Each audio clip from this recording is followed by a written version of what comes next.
Get ready, please.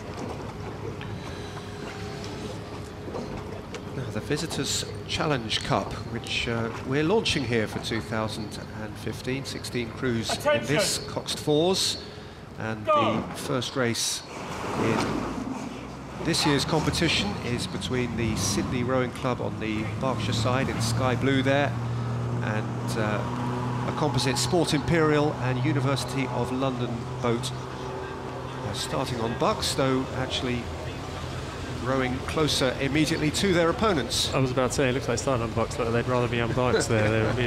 This period of racing a coxless boat is always quite stressful as you come off the start. If you don't go off quite straight, you can end up veering up the island. The crucial thing is to make sure you're back on track by the time you hit the by the time you don't hit the booms, I suppose I should say. They're pretty solid, and if you're not all set up by the time you get to the end of the island, it can be a very short race.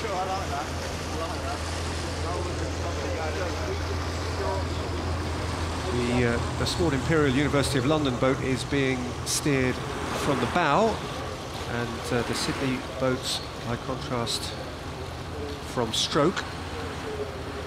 And Sydney, as you see, have created quite an advantage for themselves.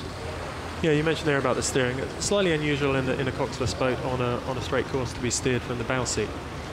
We don't all expect to see them steered either the straight man, occasionally three-man, on the basis they can look back down the course, and as the booms come together, it gives a line of sight for steering. When you steer from the bow seat in the fore, sometimes you have to do that by looking over your shoulder. It's better on a river. Obviously, it's easy to avoid crashing into things, but on a straight course, easier if you're steering from the stroke seat. Sydney Rowing Club, as I think we were mentioning yesterday, have sent their biggest ever contingent to the Henley Royal Regatta this year. 4 crews had their big fundraising dinner last week to ensure that they could do that. Saw their Britannia crew beat Nottingham yesterday evening, and this looks like further success, justifying their vast outlay, their huge investment in this event. Yeah, interesting. I see Donovan Czech coaching there, South African international pair rower. So he's pretty familiar with this course. They came over a number of times. So perhaps that's why they brought a big contingent over. He obviously enjoyed racing here. I suspect he also will have a good knowledge of how to row these kind of heats. The side-by-side racing is slightly different to the 6 lane that a lot of these crews will be used to.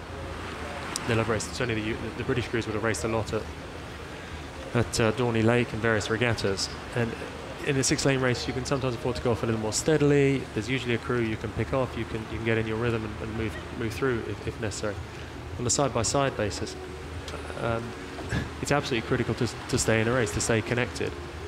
Equally, a crew that's more experienced perhaps will take a chance early on in the race, try and break clear. And as we're seeing here, if you can break clear early on, you can potentially end up only having to row 1,000 metres really hard, which is obviously always preferable to row 2,000 metres hard. Really hard, yeah, of course. A lot is spoken, Johnny, about clearly and very obviously and for good reason about the difference between side-by-side racing and 6 lane racing in terms of the personal dynamic, if you like. What about here, the additional distance? What difference does the extra 100-odd metres make to the rowers, if any? I mean, guys who've rowed week after week after week 2,000 metres kind of know, surely, when they've reached 2,000 metres. Does the extra 100 metres, do they arrive and think, boy, we should have arrived by now? That's an interesting question. I think it looks a long way when you look around at the start of the 2,000 metre course. Trying to see the extra 200 metres, it still looks a long way. Yeah. So I think it's not something you would notice mentally, physiologically. I think the thing you might notice is occasionally there'll be crews that are stronger in the first half, perhaps a crew that will go hard out to 750, and that will work from over 2,000. To then have to hang on for an extra 250, it may be more something you notice in the way the race unfolds as opposed to how the rowers themselves feel about it. The extra 112 metres will be enjoyed pleasantly by this Sydney Rowing Club crew. Looks like being a good week for those who've come from the Parramatta.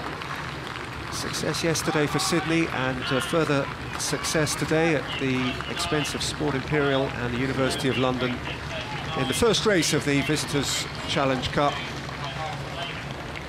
They do look smooth, they look very much at home, they look utterly acclimatised, and they are through to the last 8 of the competition. Sydney Rowing Club comfortable victors over Sport Imperial and the University of London.